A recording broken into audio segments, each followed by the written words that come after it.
حضرت عبداللہ بن عمر رضی اللہ عنہ فرماتے ہیں، میں نجد کی طرف نبی کریم صلی اللہ علیہ وسلم کے ساتھ غزوہ ذات الرقاع میں شریک تھا۔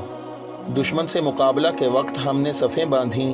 اس کے بعد رسول اللہ صلی اللہ علیہ وسلم نے ہمیں خوف کی نماز پڑھائی، تو ہم میں سے ایک جماعت آپ صلی اللہ علیہ وسلم کے ساتھ نماز پڑھنے میں شریک ہو گئی اور دوسرا گروہ دشمن کے مقابلہ میں کھڑا رہا۔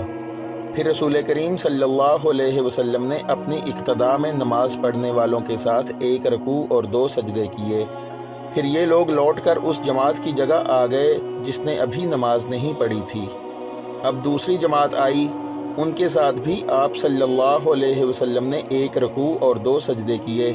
پھر آپ صلی اللہ علیہ وسلم نے سلام پھیر دیا۔